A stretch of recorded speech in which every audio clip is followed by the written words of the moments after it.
সহযোগিতা বাংলাদেশ, সহযোগিতা বাংলাদেশ, সহযোগিতা বাংলাদেশ, বাংলাদেশ সহযোগিতা বাংলাদেশ, বাংলাদেশ সহযোগিতা বাংলাদেশ। হ্যালো জনগণ, আসসালামু আলাইকুম। আওয়াজ ওঠা বাংলাদেশ চ্যানেলের পক্ষ থেকে আমি স্বাধীন আছি আপনাদের সাথে। স্বাগত জানাচ্ছি আমাদের নিয়মিত আয়োজন জনতার আওয়াজ অনুষ্ঠানে।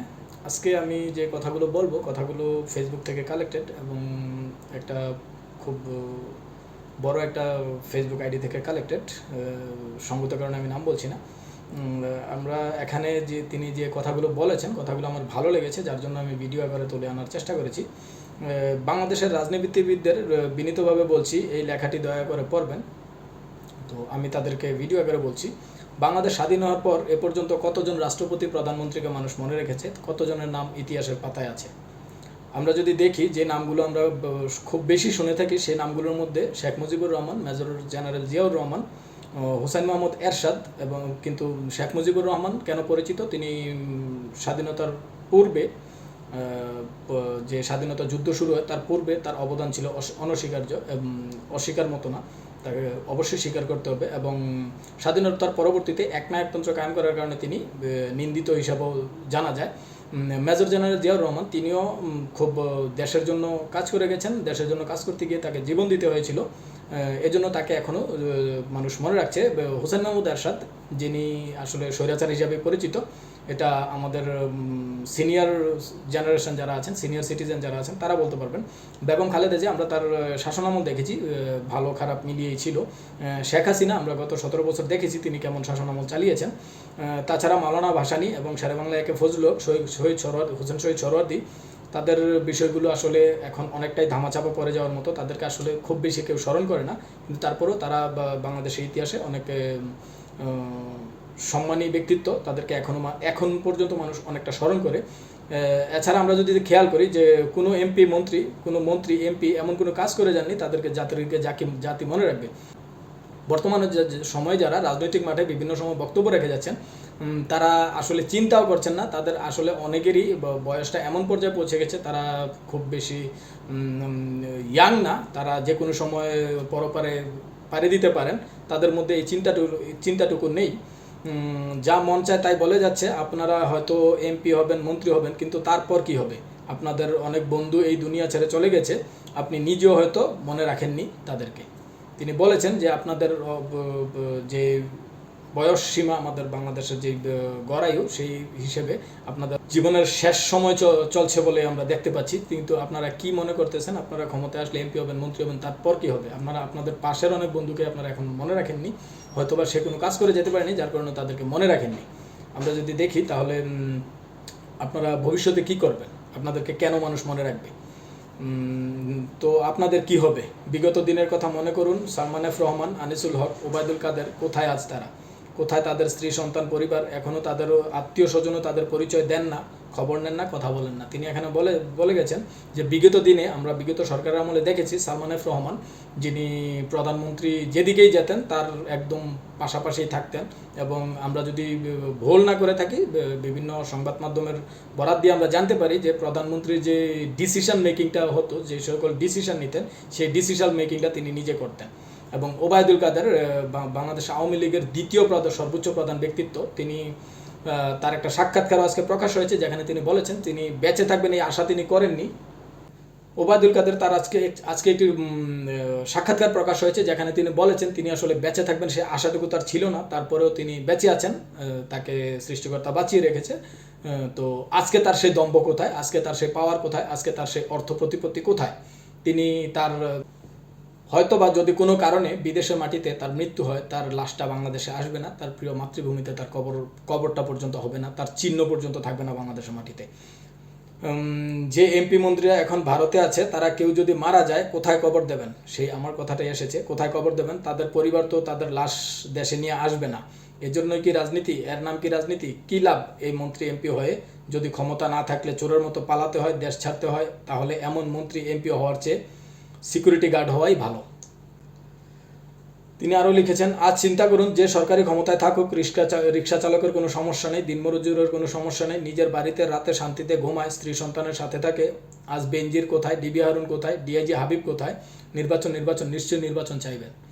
তিনি এখানে আরও বলেছেন যে যারা বিগত দিনে খুব ক্ষমতাসীন ছিল, দাম্ভিকতার সাথে চলাফেরা করতো, যার আগে সামনে পিছে সিকিউরিটি গার্ড থাকতো, যার আগে পিছে গাড়ি থাকতো তার সিকিউরিটির জন্য, যিনি গাড়ি ছাড়া কোথাও চলাফেরা করতেন না, যিনি রাস্তা বের হলে তাকে বিশেষ প্রটোকলে চলাফেরা করার ব্যবস্থা করে দেওয়া হতো, এমন মানুষেরা আজ পলাতক। তারা আজ বিভিন্ন জায়গায় পলাতক আছে। তারা মৃত্যুবরণ করলে তাদের লাশটা পর্যন্ত তাদের ফ্যামিলি দেশে আনার মতো হয়তো সিচুয়েশন নেই, হয়তো পরিস্থিতি নেই। এই পরিস্থিতিতে তার লাশটা দেশে আসে কিনা সেটাও সন্দেহ।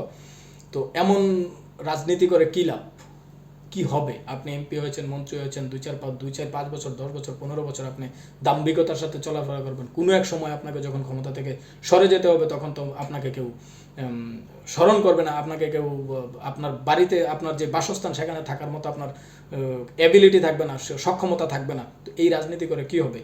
আপনারা নির্বাচন করছেন, নির্বাচন অবশ্যই চাইবেন, এটা একটা গণতান্ত্রিক দেশ। ডক্টর মোহাম্মদ ইউনূসের মাথায় আছে আপনারা বড় দল, আপনারা নির্যাতিত, এজন্যই প্রথমে আপনাদের সবাইকে জেল থেকে মুক্ত করে দেওয়া হয়েছে। ডক্টর মোহাম্মদ ইউনূস জুনের পর থাকবে না, এটা নিশ্চিত। তিনি আরও বলেছেন যে ডক্টর মোহাম্মদ ইউনূসের মাথায় অবশ্যই আছে, এটা আমাদের বাংলাদেশ একটা গণতান্ত্রিক দেশ, এখানে অবশ্যই একটা full free and fair election হবে। ইলেকশনে যেই দল ক্ষমতায় আসবে, জনগণ যাদের কাছে শাসিত হতে চাইবে, জনগণ যাদেরকে নির্বাচিত করবে, তাদের হাতে ক্ষমতা দিয়ে ডক্টর ইউনূস অবশ্যই চলে যাবেন। জুনের পর ডক্টর ইউনূস ক্ষমতায় থাকবেন না। তিনি কথাটি বলতে আরও এখানে একটি ছোট্ট করে একটু কথা বলে গেছেন যে আপনারা দীর্ঘ সময় নির্যাতিত, আপনাদের একটা বড় অংশ, একটা বড় অংশ নেতাকর্মীরা জেল হাজতে ছিল, বন্দী ছিল, তাদেরকে সর্বপ্রথমে মুক্তি দেওয়া হয়েছে। আমরা যদি খেয়াল করি, আগস্টের পরবর্তীতে যদি এই আন্দোলনের সবচেয়ে বেশি বেনিফিশিয়ারি কোনো রাজনৈতিক দল হয়ে থাকে, তাহলে সেটা বিএনপি, বাংলাদেশ জাতীয়তাবাদী দল বিএনপির নেতাকর্মীদেরকে গণহারে মুক্তি দেওয়া হয়েছে এই আগস্টের পরবর্তীতে সময়ে। তো তাদেরকে সবচেয়ে বড় বেনিফিশিয়ারি তারা, অথচ তারাই আজকে ডক্টর মোহাম্মদ ইউনূসকে ক্ষমতা থেকে সরানোর জন্য উঠে পড়ে লেগেছে। তিনি আরও বলছেন, তাকে সংস্কারের সহায়তা করুন, আপনাদের ভালো হবে, না হয় এমন চিপায় পড়বেন তখন চিৎকার করেও লাভ হবে না। তিনি যে কথাটা বলেছেন, এই কথাটা আমিও বারবার বলছি, আমি আমার মেজরিটি ভিডিওতে বলে যাচ্ছি যে বর্তমান যে বাংলাদেশের যেই রাষ্ট্র কাঠামো, বাংলাদেশের যে প্রশাসনিক ব্যবস্থা, যে প্রশাসনিক যেই কর্মচারীরা আছেন, বাংলাদেশের যেই মিনিস্ট্রিগুলো আছে, সেই মিনিস্ট্রিগুলোতে যে কর্মচারীগুলো আছেন, তারা একটা বড় অংশ বিগত সরকারের আনুগত্য নিয়ে চলাফেরা করেছিল। তারা এখনও তাদের স্বপদে বহাল আছে। তাদেরকে রেখে এভাবে সংস্কার, একটা সুন্দর রাষ্ট্রকাঠামো, একটা শক্ত রাষ্ট্রকাঠামো না করে যদি নির্বাচন দেওয়া হয়, যদি আপনারা ক্ষমতায় চলেও যান, তবে আপনারা ক্ষমতায় থাকাটা আপনাদের জন্য খুব চ্যালেঞ্জিং হয়ে যাবে। আপনারা ক্ষমতায় থাকাটা অনিশ্চিত হয়ে যাবে যে আসলেই আপনারা আপনাদের যেই 5 বছরের যে টার্মটা, সেই টার্মটা পূরণ করতে পারবেন কিনা, সেটা যথেষ্ট সন্দেহ পোষণ করি আমি নিজেও। তিনি আরও বলেছেন, মুরগির রান খাওয়ার পরও যদি আচরণ ভালো না হয়, তাহলে মুরগিতেই সমস্যা ছিল। তিনি বলতে চেয়েছেন যে আমরা কিছুদিন আগে একটা ভিডিও দেখেছি, যে ভিডিওতে একটা ভিডিও ভাইরাল হয়েছিল, যেখানে বিএনপির একজন বড় নেতা, তিনি মুরগির রান চেয়ে খেয়েছিলেন, হয়তো তিনি ওই কথাটাই বলার চেষ্টা করেছেন। তিনি আরও লিখেছেন, ছোটরা যদি ভুল করে ওরা অবুঝ, আপনিও যদি মুরব্বী হয়ে একই ভাষায় কথা বলেন, তাহলে আপনার চিকিৎসা জরুরি। এসব না করে নিজেদের ওজন বুঝুন, আপনার স্থান এত নিচে নয়, অনেক উপরে ছিল। তিনি ওই হাসনাত আবদুল্লার বক্তব্যের পরে যে বিএনপির বড় বড় নেতারা যে সকল বক্তব্য দিয়েছিলেন, একজন তো থুতু দিয়ে ভাসিয়ে দিতে চেয়েছেন, আরেকজন প্রস্রাব করে ভাসিয়ে দিতে চেয়েছেন। ওই বক্তব্যগুলোকে তিনি কোট করে তিনি বলেছেন, আপনারা প্রবীণ রাজনীতিবিদ, আপনারা অভিজ্ঞ রাজনীতিবিদ, আপনারা দীর্ঘ সময় যন্ত্রণা, বঞ্চনা এবং বিভিন্ন প্রকার মামলা, হামলা, হয়রানির শিকার হয়ে আজকে এই পর্যায়ে এসেছেন। আপনাদের স্থানটা আসলে এত নিচে নয়। আপনারা তাদের সাথে কেন কথা বলতে যান যারা আপনাদের সমকক্ষই না? আজকে যারা নতুন দল গঠন করেছে, এনসিপির যে সকল নেতাকর্মীরা, তারা সবাই তরুণ, তারা সবাই নতুন, তারা একটা সদ্য জন্ম নেওয়া শিশুর মতো। রাজনীতিতে তারা সদ্য জন্ম নেওয়া শিশু। তারা আপনাদের কাছ থেকে শিক্ষা নেবে। আপনারা তাদেরকে এমন রাস্তা দেখাবেন যেন ভবিষ্যৎ বাংলাদেশটা গড়তে তারা একটা সঠিক শিক্ষা পায়, একটা সঠিক পথ নির্দেশনা পায়। কিন্তু আপনারা তাদের বিরুদ্ধাচরণ করছেন। আপনারা সিনিয়র সিটিজেন হয়ে, আপনারা অভিজ্ঞ ব্যক্তিত্ব হয়ে আপনারা এমন আচরণ করছেন যেন আপনারা সে জন্মের পরেই আপনার শত্রু হয়ে দাঁড়িয়েছে। তো এই আচরণটাকে তিনি অ্যাভয়েড করার কথা বলেছেন। তিনি বলেছেন যে যারা নতুন রাজনৈতিক দল করেছে, যারা ইয়াং জেনারেশন, তাদেরকে অবশ্যই আপনারা গাইড করবেন, তাদেরকে রোডম্যাপ দিবেন, তাদেরকে শিক্ষা দিবেন যে কিভাবে রাজনীতি করতে হবে, কিভাবে দেশের আইন শৃঙ্খলা, কিভাবে দেশের সার্বভৌমত্ব রক্ষা করতে হবে, কিভাবে একটা রাজনৈতিক দলকে, জনবান্ধব একটা রাজনৈতিক দল কিভাবে গঠন করা যায় এবং জনগণের সেবা কিভাবে করতে হয়, এটা আপনারা তাদেরকে শিক্ষা দেবেন। আপনাদের ব্যবহার থেকে তারা শিক্ষা নেবে, এটাই তিনি বলতে চেয়েছেন। তিনি আপনারা দেশের সবচেয়ে বড় দল, আপনাদের ইগনোর করার অসম্ভব। ডক্টর ইউনূস ভয় দেখিয়ে লাভ নেই, ডক্টর ইউনূসকে ভয় দেখিয়ে লাভ নেই। শেখ হাসিনা ওনাকে পদ্মায় চুবাতে বলে নিজেই নাই হয়ে গেছেন। যতই অহংকার করেন, হিংস্র হবেন, পতন তত দ্রুত হবে, জনগণের ঘৃণা বাড়ছে আপনাদের প্রতি। তিনি বলতে চেয়েছেন যে আপনারা অনেক বড় দল, বাংলাদেশের বর্তমান সময়ের সবচাইতে বড় দল, রাজনৈতিক দল বিএনপি, অতএব আপনাদেরকে ইগনোর করার মতো কোনো স্কোপ নেই। একটা যদি সুষ্ঠু নির্বাচন হয় তাহলে সেই নির্বাচনে আপনাদের জয় অনেকটাই নিশ্চিত। তারপরও আপনারা যে ধরনের আচরণ করছেন, সেই আচরণে আসলে আপনারা দিন দিন হিংস্র হয়ে উঠছেন। আপনাদের প্রতি মানুষের ঘৃণা বৃদ্ধি পাচ্ছে, আপনাদের কাছ থেকে সাধারণ জনগণ দিন দিন ডে বাই ডে দূরে সরে যাচ্ছে। আপনারা আপনাদের যে বর্তমান যেই পরিস্থিতি, সেই পরিস্থিতিটা নিয়ন্ত্রণ করার জন্য আপনারা নিজেদেরকে পরিবর্তন করুন এবং জনবান্ধব বক্তব্য দিন, জনগণ অ্যাকসেপ্ট করবে এমন বক্তব্য দিন, এমনটাই বলার চেষ্টা করেছেন। তিনি আরও বলেছেন শেখ হাসিনা যে ডক্টর মোহাম্মদ ইউনূসকে ভয় দেখিয়ে কোনো লাভ নেই। তিনি সেই ডক্টর মোহাম্মদ ইউনূস, যে ডক্টর মোহাম্মদ ইউনূসকে শেখ হাসিনা পদ্মায় চুবিয়ে মারতে চেয়েছিল। আজকে আমরা যদি খেয়াল করি, গত দুদিন আগেও যখন তিনি পদত্যাগের কথা বলেছিলেন, তখন জাতিসংঘ, ইউনিয়ন, সেখান থেকেও একটা কিছু সংবাদ এসেছে যেগুলোতে বলা হয়েছিল তাকে যেন প্রপার সময় দেওয়া হয়, তার সহযোগিতা করা হয়। অতএব তাকে ভয় দেখিয়ে লাভ নেই, তাকে শেখ হাসিনায় ভয় দেখিয়ে কিছু করতে পারেনি, শেখ হাসিনা নিজেই নাই হয়ে গেছেন। তিনি এটাই বলতে চেয়েছেন, যতই অহংকার করেন, হিংস্র হবেন, পতন তত দ্রুত হবে, জনগণের ঘৃণা বাড়ছে আপনাদের প্রতি। জনগণের ঘৃণা বাড়লেও আপনারাই ক্ষমতায় যাবেন। তবে আপনাদের মধ্যে যদি লোভ, হিংসা, অহংকার, শ্রদ্ধা একই প্রক্রিয়া চলতে থাকে তাহলে ক্ষমতার আনন্দ দীর্ঘায়িত হবে না। সঠিক সময়ে হেলিকপ্টারও থাকবে না, সেনানিবাসও আর জায়গা দেওয়া হবে না সবাইকে। পরিশেষে তিনি যে কথাগুলো বলেছেন, আপনারা সংহত হন, আপনারা হিংস্র হবেন না। আপনারা যত হিংস্র হবেন আপনাদের পতন তত দ্রুত হবে।